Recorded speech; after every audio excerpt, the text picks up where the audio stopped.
Hey, what's going on, everybody? I'm Dr. Boyce Watkins from Your Black World and the Black Business School. As you know, I'm in Kansas City right now. We're on the maybe the sixth or seventh leg of the Black Economic Empowerment Tour.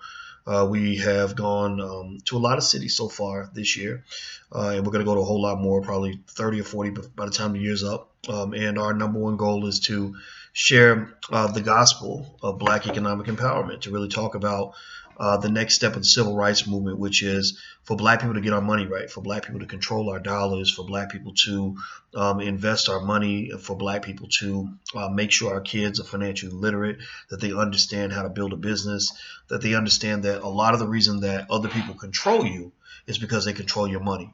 That's how the United States maintains power all around the world, is through economic sanctions, basically. So the same thing they do to other countries, they do to you as well.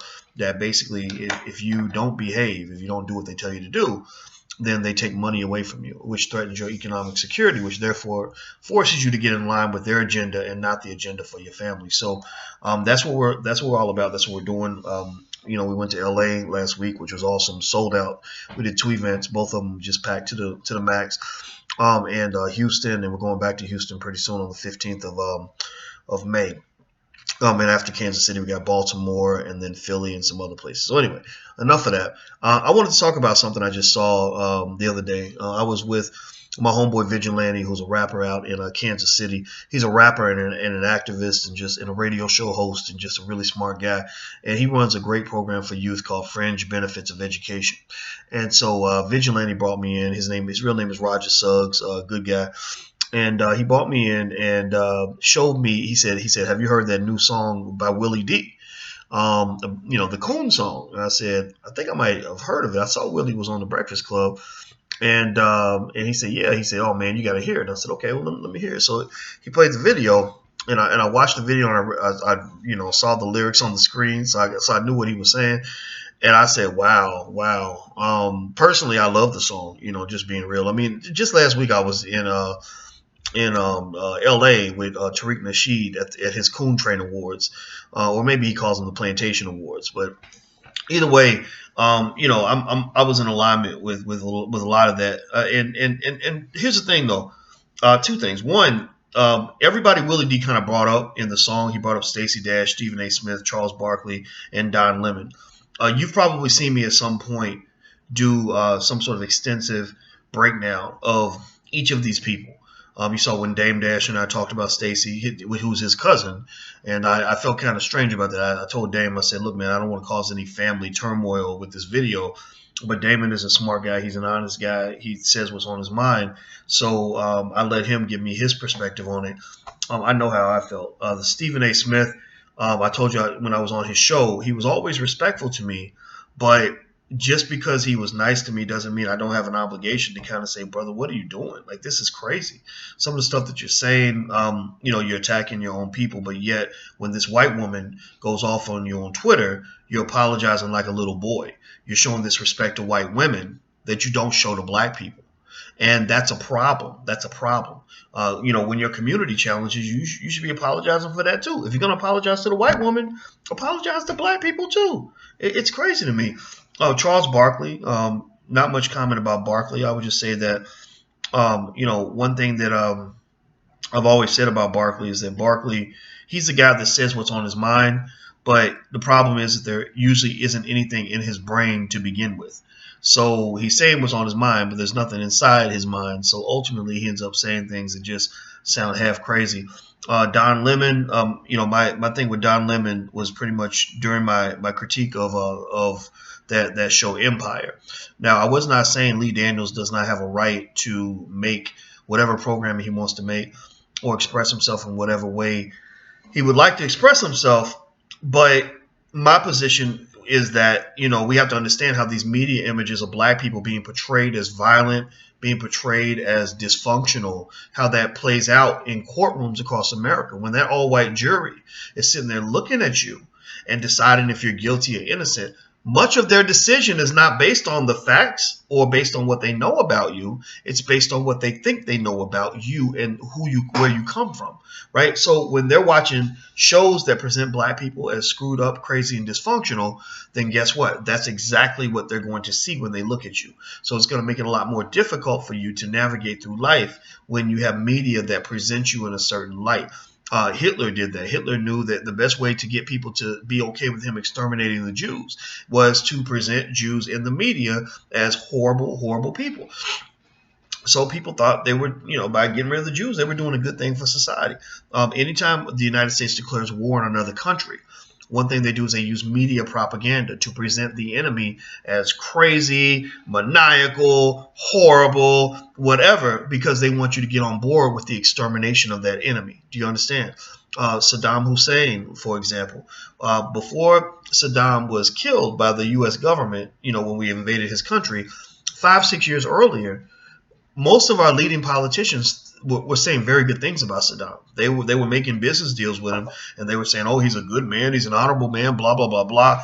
That's because Saddam was making them money. When Saddam wasn't making money for them anymore, suddenly he becomes a maniac, right? And it's much easier for you to believe that somebody is a maniac than it is for you to take the time to say, maybe there's a reason Saddam does what he does. Maybe there's a reason he operates the way he does. No, they'd rather have convinced you that these people are just crazy and stupid and everything else. And that's the world we live in. We live in a world of political extremism. Smart people are looking at all perspectives and trying to understand, like, what would make this person think this way? A lot of people, the masses, are pushed into a mindset that says if they disagree with you, it's because they're crazy. It's because they're ridiculous. It's because they just haven't even thought about it. And so, anyway, with all that being said, this is part of the reason that I personally, based on my opinion, my perspective, I really liked Willie D's song. Not so much because I believe in the idea of just of throwing the word coon around like that. I on one hand, you could go into the particulars of maybe why that kind of language doesn't always work, or if you know anything about McCarthyism, look up McCarthyism, and you'll know what I'm talking about. McCarthyism was an era where they were looking for the communists. So suddenly anybody who disagreed with you, oh, you're a communist, you're a communist. The next thing you know, they're bringing them before grand juries and sending people to prison and stuff like that. So you have to be very, very careful about these situations to make sure they don't become witch hunts, right? Any black person who expresses a dissenting point of view, oh, you a coon. Because I know I've been called a coon. I've had people accuse me of cooning, and I'm like, no, I'm just telling you what I think.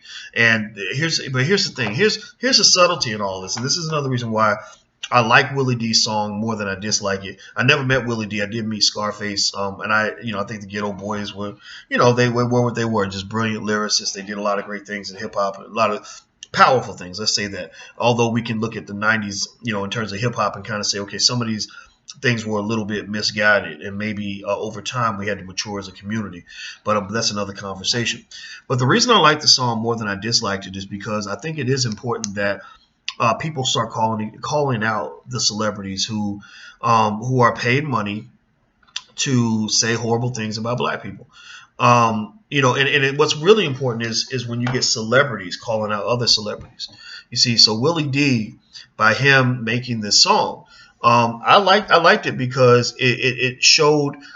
There's so many things that I can't go into. There's literally 1,000 thoughts going through my mind. But one of the things that I think about is media has changed, right? 20 years ago, Willie D probably couldn't have made that song and got it to your ears because there was no internet. There was no free independent distribution anymore, or at that time. So, he had to go through whites and Jews to put these songs out. So anything at that, there was an era where anything that was empowering to black people was going to get muffled. Anything that was disparaging toward black people was going to be elevated. And that's what we ran into. We ran into scenarios where we had people paid to coon. And here's the thing. And so when I think about cooning, because somebody asked me this question at the event yesterday, they said, so what if you're just a regular black person, you have an opinion that differs from everybody else? Does that make you a coon? And I thought about that, and I said, he makes a good point. But what I would argue as the distinction is, what kind of platform are you on, and why are you there, right? So cooning to me, it makes more sense not just as a way to describe a person, but maybe as an action that is you participate in it. So here's an example. Let's say that I happen to be a black person who supports Donald Trump, I know black people who will vote for Donald Trump. I don't necessarily think they're coons because I know these people and I know that some of them actually have done good things for the black community. They just happen to agree with Donald Trump's perspective on immigration, or they agree with what the Republicans say about religion or whatever. So even though I don't agree with them, I want to hear that point of view. Like, so why do you think that way? Why would you vote for Trump? But here's the thing. So let's say that this person is then called up by Fox News, and Fox News says, we're going to pay you $1 million a year to get on TV and be the black person who supports Donald Trump. Well, that's when a difference in opinion, in my opinion, has been transferred into a kind of coonery, or it's been turned into cooning, because cooning to me is a matter of you being sort of compensated, elevated, given fame, status, or a big platform to express a point of view that is not consistent with the general direction of black people or the general consensus of black people. It doesn't mean that you can't have a difference of opinion, but here's the thing. They're going to be far more likely, Fox News, for example, or national media, white supremacist media, is going to be far more likely to pay off somebody to coon than they are to compensate somebody for expressing a point of view that is beneficial to the black community. So you take a Malik Zulu Shabazz or a Dr. Claude Anderson or somebody like that, or even an Umar Johnson or whomever, a person like that who has points of view that are supportive of the black community. They're not going to be compensated to express their point of view, but yet a Stacey Dash, a Don Lemon, a Stephen A. Smith, they're going to be very well compensated for their point of view, because it all comes down to the promotion of propaganda. The white man has always known that media is one of his greatest weapons to control you. That's why they don't let black people control media. That's why after Farrakhan had the Million Man March, Bill Clinton, your buddy, your first black president, signed legislation to allow radio stations like Clear Channel to go and buy up every station across the country and play nothing but zombie music in your ears every day, so that you're distracted. You become addicted to nothingness. You become addicted to self-destruction. You become addicted to things that celebrate your own genocide. You become so addicted to it that even if you decide to become conscious, you can't, because an addiction takes over everything inside of you. If you put me in a room and gave me crack and heroin every day for 6 months, I'm not going to be the same Boyce Watkins when I come out, even if I want to be. Do you understand? Even if I want to be, I can't be, because you've been feeding me some poison every single day. So ultimately, that's kind of what media propaganda is used to do. It's used to really dumb down and numb up black people to the point where we're not sensitive to the things that matter to us. We think that negative is positive. We think that things that are destroying us are things that are actually good for us. We will talk about love and hip hop as if somehow this is an accurate reflection of black culture. White people feed you your culture. When they feed you media, they're feeding you your culture. And this isn't just something that white people do to black people. They do it to other white people too. If you really want to see the treacherous nature of white supremacy, look at what white people have historically even done to each other. That's the crazy thing about it. That's what lets you know, in a way, you're kind of dealing with a culture that's just almost psychopathic in nature. Or psychopathological, I guess. So anyway, going back to Willie D's song about cooning, I will say that what makes Stephen A. Smith or Charles Barkley different from somebody who just happens to have those opinions is not just the fact that they're compensated to have that point of view, that they're elevated with that point of view. So coonery is something that just kind of happens. It has multiple participants in the process, and so that's part of the process. That's part of what makes them, in that coon category. But then also you go a little deeper than that and look at it this way too. Every scenario has two sides of the equation. Just like mathematics. In math, you got the left side of the equation, the right side of the equation. One thing that's mathematically true is that you can't study the left side of an equation without also considering the right. So here's what you'll get from a Stephen A. Smith or Charles Barkley. When they're talking about black people, they become very, very bold. They become very, very condescending. They get into this whole "I'm gonna tell it like it is" mode, and I don't care what black people think, right? And they may even say something that a Farrakhan might say. Like, for example, a Barkley might say, black people need to stop killing each other. Black people need to have more self-respect. Black people need to work harder, right? Well, it's interesting because if you listen to, say, a Louis Farrakhan, you might hear him say the same things. Stop killing each other. Show self-respect. Work harder to achieve your goals. Farrakhan has said things like this for a very long time. But here's the difference. So you got the left side of the equation where you're going after black people and saying, here's how black people need to do better.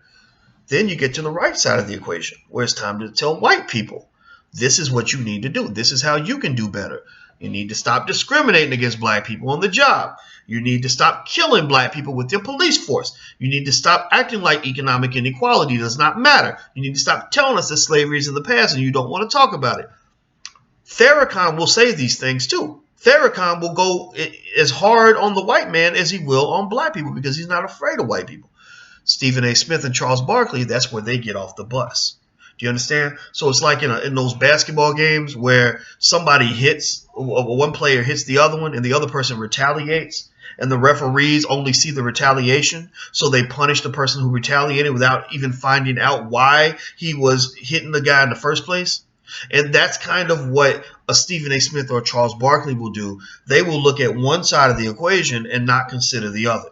And the fact is, again, in mathematics, you can't solve an equation if you only look at one side of it. So ultimately, to me, that is what comprises cooning. It's when you are rewarded for being the one black person who says something that a million other black people think is crazy, and then on top of that, you're only looking at one side of the equation. So you'll go hard and you'll attack black people, chop them off at the knees, and check them on every level. But when somebody says something about the white man, you get quiet as crickets, or you become complimentary. If you're gonna kiss the white man's ass, then you need to just shut up altogether. You need to just stop. Don't even address race. Stephen A. Smith probably just needs to talk about sports. Just talk about sports, man. You're good at that. Talk about why Kevin Durant has a great jump shot. Hit that, but don't do social commentary because that's above your pay grade. The white man is not paying you to be scratch that. The white man is paying you to degrade your people, but we don't watch you to hear you degrade us. We don't want you giving us advice on how to be better black people because you can't do it. You've been castrated. You've been economically and politically castrated. You have no testicles attached to your body. So if you can't come into this conversation like a man, then don't come into the conversation at all. Same thing with Charles Barkley. Barkley, I don't really know what to say about Barkley. He's not that smart to me. I've never really, again, he's definitely like this interesting, almost clownish kind of character that white people love. White people love a black man who's a clown. They love a black man who put on a dress and a wig to make them laugh because it makes them look less threatening. Because they're afraid of you. Black men, when you're strong and you're masculine, you become a threat. You become competition. In the animal kingdom, threats and competition are eliminated. So ultimately, that's one of the reasons why they want to eliminate you as a black man, either physically or put you in prison or extract you from the economic system or mentally emasculate you by not educating you, making you run away from a book, making you afraid to go out and even pick up a book and read and educate yourself, making you think that somehow that's cool to not be educated. That is a form of annihilation. That's how they keep you from competing with them. Also, they distract you with drugs and alcohol. As Malcolm X used to say, the white man will sell you the liquor bottle and then lock you up for being drunk. How else do they break you down? The self-esteem issues, etc. So, or putting on a dress. You put on a dress and a wig, then you suddenly become more of you become like almost like a powerful lion or elephant in a circus, where you're doing circus tricks, or maybe you if you imagine a zoo animal that's like dressed in a certain way and he's made to be funny to look at, like that's kind of what they're doing when they put that black man in the dress. It's like, okay, normally LeBron would look very scary to us, but when he's wearing a wig, he looks so lovable. Do you understand? So ultimately, I think black men have to really sort of understand these things. We have to educate each other about these things. And I think that Willie D making this song, again, you could probably critique it. I mean, you could probably say, okay, be careful about calling people coons. But you know what? Some people need to be called out. And the thing is that, this is the point I'm making, then I'm going to be done here. But, I think the black man needs to wake up and realize that you're at war, that people have declared war on you. They declared war on you before you were born. You know, it's like if you declare war, it's like when in the Bible when they declare war on baby Jesus and he wasn't even born yet. They declare war on an unborn baby. So so you talk about being sucker punched. I mean, imagine somebody prepare. It's like somebody preparing to ambush you at a birthday party. You're showing up at the party. You got you don't have your weapon with you. You're not on guard. You're coming in ready to have fun, and somebody's waiting there to kill you or ambushing you while you're having sex. You know, your mind is somewhere else. You're not even thinking in a violent way, but that's the best time for them to come and kill you. Well, for black men, you know, they've ambushed us before we even come out of our mother's womb. They start by, first of all, and they do this heavy in South Africa where they push population control. They heavily advertise free abortions in black neighborhoods, and they don't do it in white neighborhoods. And I was there and I was astonished. I put pictures on my Facebook page showing literally lines and lines and lines and lines and lines of free abortion advertisements. And I said, okay, somebody's trying to control the population here. And again, this isn't infringing on a woman's right to choose and all that. That's political. You can figure that out on your own. But it's one thing if abortion is provided as a viable option for those who choose to take it. It's another thing if people are pushing abortion on you as if you're doing the world a favor by not bringing that black boy into this world. Do you understand that inherently this whole idea of Black Lives Mattering, it starts before you're even born? That by you being a black male and you being born to, say, a poor single mother, people look at you and they say, your life does not matter as much. The world is better if you don't even exist. My mother was a poor single mom at the age of 16 when she was pregnant with me. She gave birth to me when she was 17. So anybody could have easily said that baby in your belly is not going to amount to nothing. You're poor. You can't raise a black male to be anything other than a menace to society. So why would you even trouble yourself and trouble the world by letting this baby come out of your body? That's what people said to my mother. Do you understand this? Now, you know the rest of the story. It didn't quite turn out like that, right? I'm talking to you right now because the story was different. God had a different plan than what man had, right? So ultimately, you know, I think that we have to be very, very careful in terms of thinking about how all these conversations occur. So what else happens with black males? You exterminate them also in the school system. The dumbest thing that any black person, I said dumbest. I didn't mean to say dumb. The silliest thing we can all do as a community is keep sending our children to schools to be educated by white people. When white supremacists educate black children, then they're only going to educate you to become a white supremacist like them. They're pretty much inherently telling you intrinsically and extrinsically in almost every way imaginable that the best thing you could be as a black man is an imitation of a white man. That the best way for you to be successful in a white supremacist system is to support the white supremacist system that you're trying to benefit from. You benefit from a system by supporting the system. We know that this system is white supremacist, so therefore when you are benefiting from the system and supporting the system to receive those benefits, then you must inherently become a white supremacist. Do you understand this? So ultimately, the only way that you can become successful in this world outside of supporting white supremacy is to create your own systems, create your own ecosystems. That's why I say very clearly, every black child in America at an early age needs to learn how to start a business. If you care about your kids, you have 106,000 waking hours between the time you're 0 to the time you're 18. What are you doing with 106,000 hours? What are you doing with that time?